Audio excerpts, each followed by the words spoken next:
संगम वेद पाठशाला में मैं आपका हार्दिक स्वागत करती हूँ। प्रिय श्रोता, परमेश्वर का वचन जीवित, पवित्र एवं सामर्थी है। आशा है कि आज के वचन से आपको आत्मिक लाभ होगा। तो लीजिए, प्रस्तुत है ये संदेश।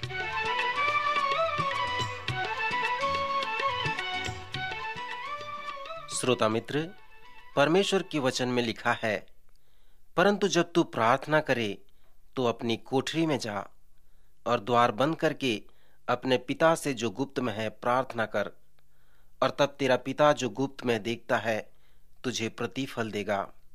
प्रार्थना करते समय अन्य जातियों की नाई बकबक न करो, क्योंकि वे समझते हैं कि उनके बहुत बोलने से उनकी सुनी जाएगी।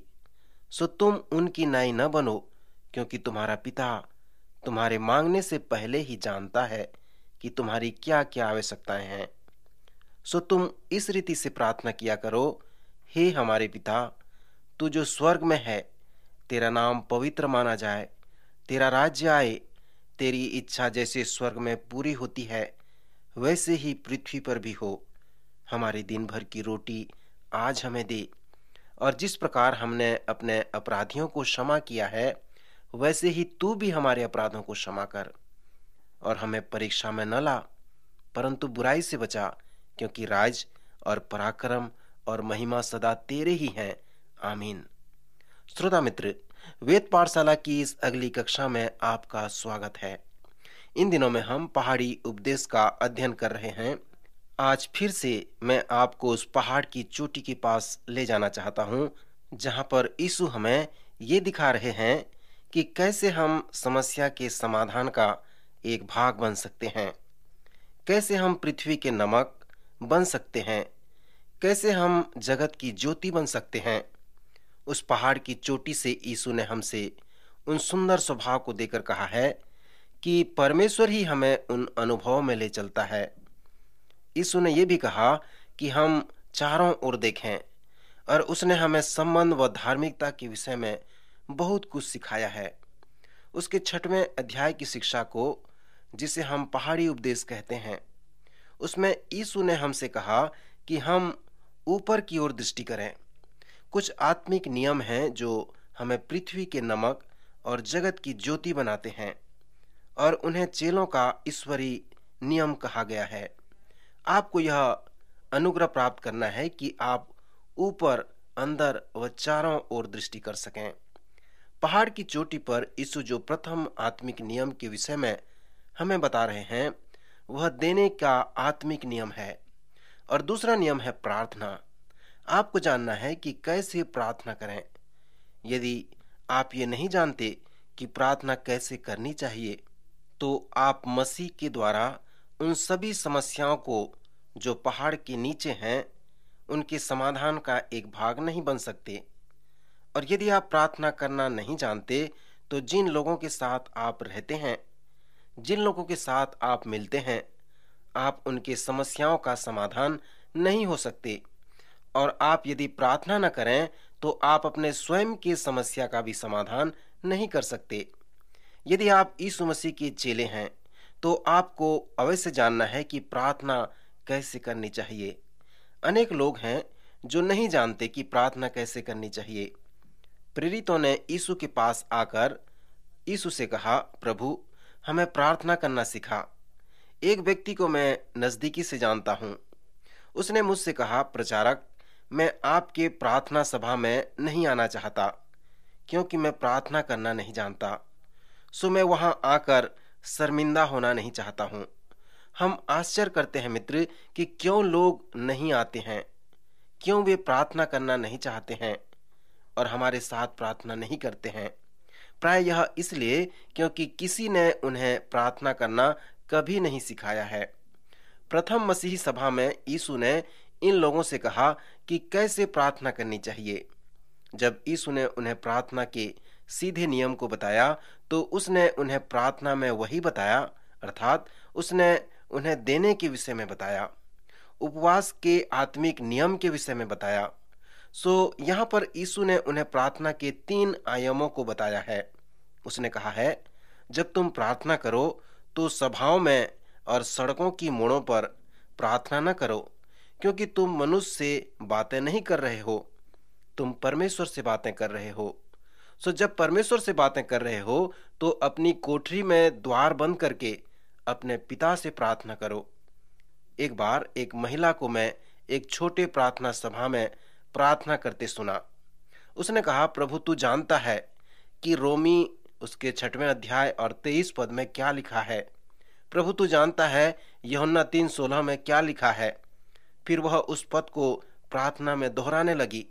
प्रार्थना सभा के बाद पास्टर ने उस महिला से कहा, माता जी, क्या आप ये जानते हैं कि प्रभु को ये मालूम है कि वो पद वचन में कहाँ पर है, परंतु लोगों को नहीं मालूम। आप ये जान पाते हैं कि प्रार्थना में आप किससे बातें कर रहे हैं। प्रार्थना प्रचार करना नहीं है।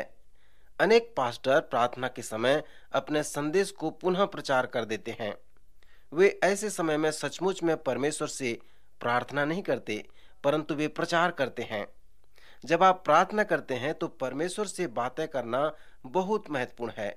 यीशु ने कहा है, यदि आप सचमुच में परमेश्वर से प्रार्थना द्वारा बातें करना चाहते हैं तो अपने कमरे में जाओ और द्वार बंद करके अपने पिता से जो गुप्त में है प्रार्थना करो, और तब तेरा पिता जो गुप्त में देखता है तुम्हें प्रतिफल देगा। यदि आप परमेश्वर के पास आना चाहते हैं तो पवित्र शास्त्र कहता है कि आप विश्वास करें कि वह है। क्या आप विश्वास करते हैं कि वह है? यदि वह है तो वह अवश्य ही आपकी बातों को सुनेगा, क्योंकि वह प्रार्थनाओं का सुनने वाला परमेश्वर है। इसके बाद यीशु बताते हैं कि प्रार्थना कैसे करनी चाहिए। उसने हमें चेलों की प्रार्थना को दिया है। कुछ लोग इसे प्रभु की प्रार्थना कहते हैं। इसे प्रभु की प्रार्थना नहीं कहनी चाहिए, क्योंकि प्रभु ने इस प्रार्थना को कभी नहीं किया।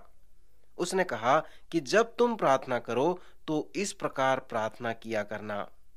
पुराने रब्बी इसे निर्देशक प्रार्थना कहते हैं। वे कहते थे कि जब तुम ये प्रार्थना करो तो मन में जो कुछ भी आए उसे विनती द्वारा प्रभु को बताओ। यीशु ने भी जब हमें प्रार्थना के इस नमूना को दिया तो कुछ इस प्रकार से कहा है। इस प्रार्थना में 7 विनती हैं। उनमें से 3 परमेश्वर के लिए है और 4 व्यक्तिगत विनती हैं। उसने कहा, तुम इस रीति से प्रार्थना किया करो, हे हमारे पिता।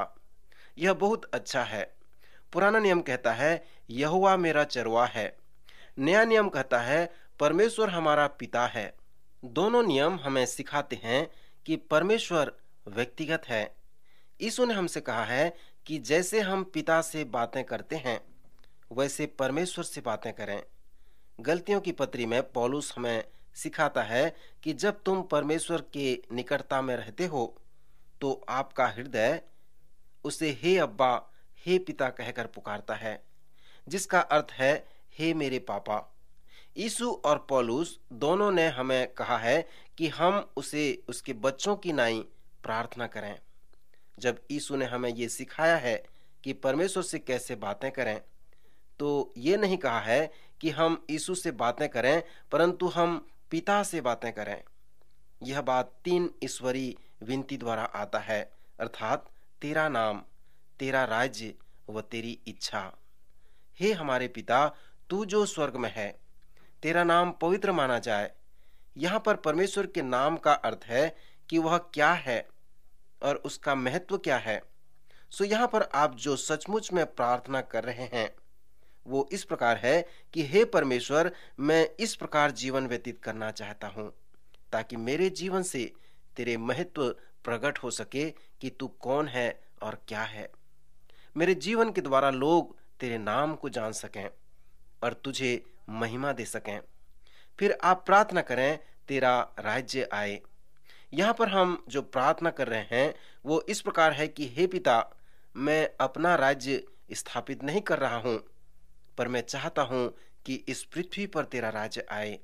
मैं चाहता हूँ कि ये लोग न केवल तुझे जाने परंतु वे तेरा आदर करें, परंतु मैं चाहता हूँ कि वे तुझे अपना राजा बना लें और तेरे चेले बन जाएं। ईश्वरी विनती में जो तीसरा प्रार्थना है कि तेरी इच्छा जैसे स्वर्ग में पूरी होती है वैसे ही इस पृथ्वी पर पूरी हो। यहाँ पर जो विनती है कि हम मिट्टी के बर्तन हैं। और हे पिता, मैं प्रार्थना करता हूं कि तेरी इच्छा मेरे जीवन के द्वारा पूरी हो। मित्र, यहाँ पर 3 बार आप कह रहे हैं कि परमेश्वर प्रथम। आप देखें, प्रार्थना कोई ऐसा विषय नहीं कि हम अपने बाजार की सूची को लेकर परमेश्वर के पास जाएं और उसे संदेश भेजें। जब आप इस प्रकार कहते हैं कि हे परमेश्वर, तुझे जिस बात पर चिंता है, मुझे भी उसी बात पर चिंता है। जब आपके पास इस प्रकार की प्राथमिकता होगी, तो आप व्यक्तिगत विनती को प्राप्त करेंगे, अर्थात हमारे दिन भर की रोटी आज हमें दे। सो जब आप कहते हैं कि हमें दे, तो आप क्या प्रार्थना करते हैं? आप रोटी के लिए प्रार्थना करते हैं। रोटी आपके सब आवश्यकताओं को दर्शाता है, और जिस रोटी की आपको आवश्यकता है वह केवल आज के लिए है। हमारे दिन भर की रोटी आज हमें दे। इस संसार में कई ऐसे बड़े बड़े समस्या से छुटकारा प्राप्त करने वाले लोग हैं, जैसे शराब से छुटकारा प्राप्त करते हैं। वे आपको बताएंगे कि केवल परमेश्वर ही उनके जीवन में ऐसा होने दिया है। वे कहेंगे कि मैं नहीं, परंतु उसने किया है। वे आपसे ये भी कहेंगे कि परमेश्वर आपके जीवन में भी ऐसा कर सकता है। आज दिन भर की रोटी आज हमें दे। चेलों की प्रार्थना में जो अगला निवेदन है, अर्थात अगली प्रार्थना है, हमें क्षमा कर।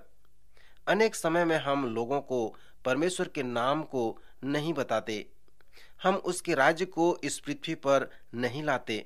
सो हमें प्रार्थना करना है कि जैसे हमने अपने अपराधियों को क्षमा किया है, वैसे हमारे अपराधों को भी तू क्षमा कर। कुछ लोग ऐसे होते हैं जो न तो क्षमा करेंगे और न ही क्षमा मांगेंगे। यहाँ पर जो यीशु सिखा रहे हैं कि यदि तुम क्षमा नहीं करोगे तो मैं तुम्हें क्षमा नहीं करूंगा। इसके बाद क्षमा से संबंधित यीशु एक महान दृष्टांत हमें देते हैं। चेलों की प्रार्थना और इस दृष्टांत में यीशु ये नहीं सिखा रहे हैं कि आपका क्षमा पाना आपके क्षमा याचना पर आधारित है, परंतु यदि आप दूसरों को क्षमा किए हैं तो आप अवश्य क्षमा प्राप्त करेंगे। निष्कर्ष में ये आता है कि जब आपने क्षमा प्राप्त कर लिया है तो आप कौन हैं और आप दूसरों को क्षमा न करें। अगली प्रार्थना है, हमें अगुवाई कर, अर्थात हमें परीक्षा में न डाल। यह प्रार्थना कुछ लोगों के लिए समस्या का कारण है। वे कहते हैं कि परमेश्वर परीक्षा में पढ़ने नहीं देता। याकूब हमें कहता है कि यदि आप इस प्रार्थना को समझते हैं तो इसके कहने का जो अर्थ है कि पिता, यदि आप मेरी अगुवाई करें, यदि मेरे कदम तेरे द्वारा नियंत्रित हों और यदि मैं दिन प्रतिदिन तेरे अगुवाई में चलूं, तो मैं परीक्षा का सामना नहीं कर सकता। इस संसार की प्रधान आवश्यकताओं के लिए अपनी शिक्षा में प्रार्थना के ऊपर यीशु ने हमें प्रार्थना करना सिखाया कि तेरा नाम, तेरा राज, तेरी इच्छा। उसके बाद उसने हमें दे दी, हमें क्षमा किया, हमें अगुवाई किया और हमें बचा लिया। अगर आप उस रीति से प्रार्थना करें तो आपसे कुछ नहीं छूटेगा। यही खास बात है। उसने कहा, इसी रीति से प्रार्थना किया करो, क्योंकि अगर तुम इसी रीति से प्रार्थना करोगे तो तुम्हारे उद्देश्य शुद्ध हो जाएंगे। याकूब कहता है कि कभी कभी हम जो प्रार्थना में मांगते हैं वह हमें नहीं मिलता, क्योंकि हम गलत उद्देश्य से प्रार्थना करते हैं।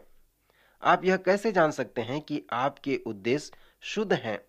जब आप प्रार्थना करते हैं आप नहीं जानते हैं।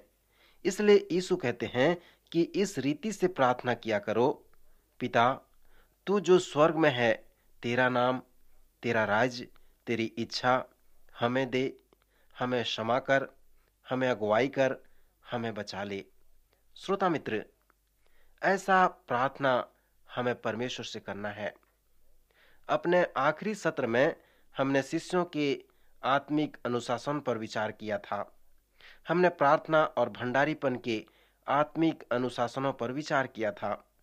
मत्ती के 6वें अध्याय में प्रार्थना और भंडारीपन के सीधे अनुशासन को पहले से बताया हुआ है।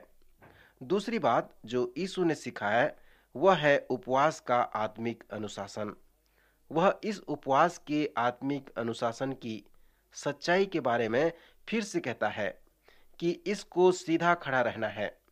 यीशु ने अपने शिष्यों से कहा कि तुम इधर उधर जाके कहने मत लगना कि हम बहुत भूखे हैं, और नहीं उनकी आंखों से भूख प्रकट होनी चाहिए। जब वह उपवास करे तो इस प्रकार प्रकट न हो कि वो उपवास हैं, वो भूखे हैं। वो इस बात को प्रकट न होने दें।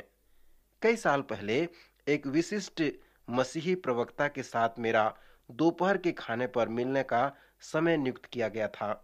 उसने खाने पर मिलने के समय को रद्द कर दिया और कहा कि मैं आपसे खाने के बाद मिलना चाहूंगा।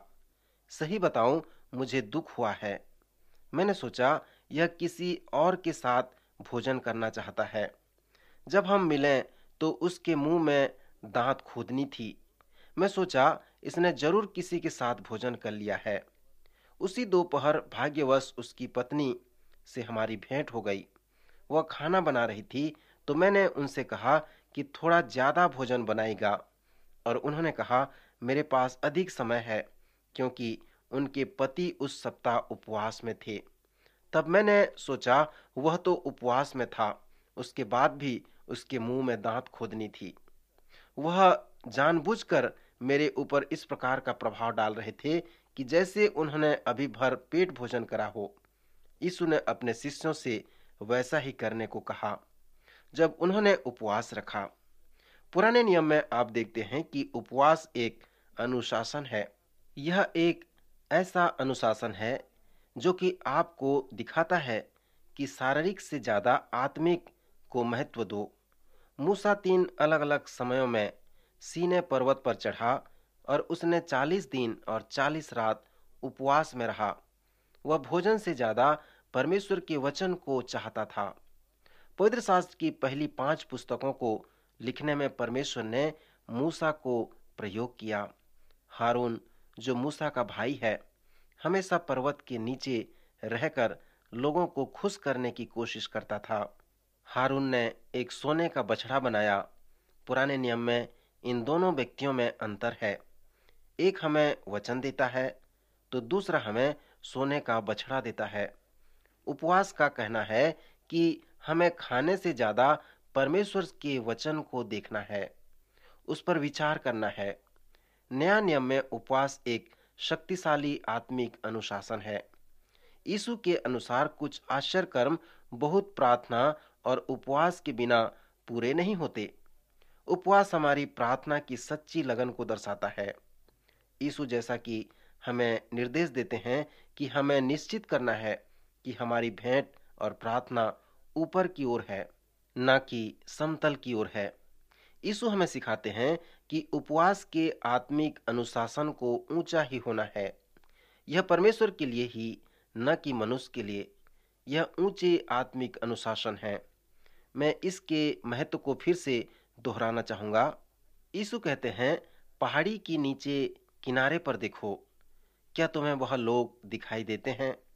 उनकी कोई परेशानियों का एक ही कारण है कि उनके पास अच्छे गुण नहीं हैं। उनके जीवन दयनीय दशा में है, क्योंकि उनके पास अच्छे गुण नहीं हैं, अच्छे महत्व नहीं हैं और सही प्राथमिकताएं नहीं हैं। अगर तुम पृथ्वी के नमक और जगत की ज्योति और मेरा हल और मेरा उत्तर बनना चाहते हो, तो मैं चाहता हूं कि तुम नीचे उस स्थान में जाओ और परमेश्वर के गुणों को दिखाओ। मत्ती रचित सुसमाचार के 6वें अध्याय के भाग में यीशु की जो नीति है वह कठिन है। पहली बात जो यीशु 6वें अध्याय के 9वें पद से लेकर 34वें पद तक कहते हैं, तब वे शिष्यों के गुणों को निश्चित करने की कोशिश में 20 सवालों को पूछते हैं, उनकी ओर संकेत करते हैं। यह मसीह की पहली सभा में हमने सीखा था। जब आप इन सवालों या प्रश्नों पर ध्यान करते हैं जो कि यीशु के द्वारा सीधे पूछे गए थे, संकेत किए गए थे, तो आपको महसूस होगा कि ये लोग कुछ इस तरह के थे। वे कह रहे थे, अगर आपको जानना है कि आपके गुण क्या हैं, तो आप मुझे दिखाओ कि आपने पिछले 5 साल में अपना पैसा कहाँ खर्च किया है, या फिर आप मुझे अपने पिछले 5 सालों के नियुक्त पत्र को दिखाओ। आप देखें कि जिस प्रकार से आप अपना पैसा और समय खर्च करते हैं, दर्शाते हैं कि आपके क्या गुण हैं। आप मुझे दिखाएं कि आप अपना पैसा और अपना समय कैसे खर्च करते हैं, तो मैं आपको दिखाता हूं कि आपके क्या गुण हैं। सो यीशु का यही मतलब था जब उन्होंने सिखाया, जहां तेरा धन है वहां तेरा मन भी लगा रहेगा। मैंने भी उस सच्चाई को उस क्षेत्र से सीखा। हम लोग एक छोटा चर्च बना रहे थे। हर हफ्ते में शनिवार को कार्य होता था और शनिवार को हम लोग गड्ढे खोद रहे थे जिसमें ठोस नींव पड़नी थी। चूंकि जो कार्य स्थान था वह एक व्यस्त चौड़ा मार्ग पर था, बहुत लोग वहां से निकलते और आते जाते थे और हमें देखते थे। लोग जो हमारे चर्च बनने में कार्य कर रहे थे वे नाविक लोग थे। एक शनिवार को एक नौसेना का अधिकारी जो कि विमान चालक भी था आया और उस गड्ढे में उतर के हमारे साथ नींव खोदने लगा। यह देखकर बहुत से जवान जो इस अधिकारी के लिए काम कर रहे थे उसको गड्ढे में अपने साथ गड्ढा खोदते देखकर आश्चर्यचकित हो गए। जब हम लोगों ने चाय पीने के लिए काम रोका तो मैंने उस अधिकारी से बात की और कहा, मैं बहुत आनंदित हूं आप अपने बीच में सहायता करते हुए देखकर। आप बुरा तो नहीं मानेंगे अगर मैं आपसे यह पूछूं कि आप क्यों यहां आने के लिए सोचा। वह कभी चर्च नहीं आया करते थे। उन्होंने कहा, नहीं, मैं बिल्कुल भी बुरा नहीं मानूंगा। बताने में प्रचारक साहब, मैं और मेरी पत्नी का बैंक में संयुक्त खाता है और अक्सर शनिवार को इधर से हम निकलते हैं और आप लोगों के काम को देखते हैं, परंतु यह काम हमारे समझ में नहीं आता था। मैं तो आश्चर्यचकित था कि आप लोग शनिवार को भी कैसे काम में लग जाते हैं, जबकि शनिवार को छुट्टी का दिन रहता है। पर जब मैं घर आया तो मेरी पत्नी ने कहा, प्रिय, मैं $1000 उस छोटे कलीसिया को जो उस चौड़ी सड़क पर बन रहा है उसे दिया है। सही पूछो तो मुझे गुस्सा आया। फिर करीब 1.5 घंटे तक हमारी बहस होने लगी, पर आखिर में मैंने स्वीकार कर लिया कि मेरा पैसा उस कलीसिया के लिए बनने के लिए उसको दिया गया है। जब मैं इधर से होकर जा रहा था तो दिल में एक अजीब सी खिंचावट हुई। मुझे एकदम ऐसा लगा जैसे कोई चीज मुझे गड्ढे की ओर खींच रहा है और मैं आकर उस गड्ढे में उतर गया और मदद करने लगा। उस सवेरे उनको क्या हुआ, उनको यह नहीं मालूम हुआ कि उनकी पूंजी से 1000 रुपए इस बिल्डिंग बनाने में लगा था, इसलिए वह उस गड्ढे में काम कर रहे थे। यह एक जीवन का नियम, जहां आप का धन है वहां तेरा मन भी लगा रहेगा। इस तरह से यीशु के गुण के विषय में हम आते हैं। यीशु इन लोगों से कहते हैं कि आप मुझे दिखाओ कि आप कैसे अपने समय को बिताते हो। आप मुझे दिखाओ कि आप अपना पैसा कैसे खर्च करते हो और मैं आपको दिखाऊंगा कि आपके गुण क्या हैं। अब मैं आपको बताता हूं कि आपके क्या गुण होने चाहिए। इसके बाद यीशु अपने शिष्यों को परमेश्वर के ऊंचे गुणों पर केंद्रित करते हैं। यीशु इसको करने के बाद वह इस बड़ी चुनौती को रखते हैं कि अब नीचे जाओ और उन लोगों को जो पहाड़ के नीचे में हैं उनके गुणों के बारे में बताओ जो कि परमेश्वर के अनंत गुणों को नहीं जानते हैं। आप गुणों को कैसे पहचानते हैं? आप अपने बच्चों तक गुणों को कैसे पहुंचाएंगे? हम सभी अपने गुणों को अपने बच्चों तक पहुंचाना चाहते हैं। आप उसको कैसे कर सकते हैं?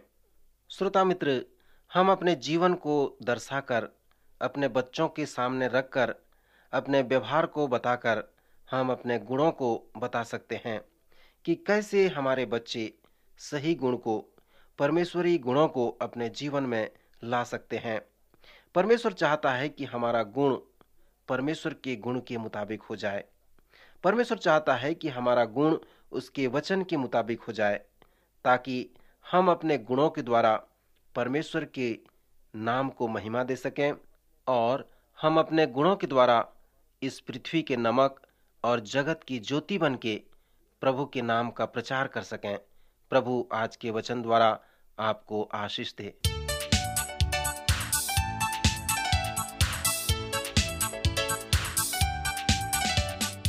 आज का कार्यक्रम सुनने के लिए हम आपको धन्यवाद देते हैं।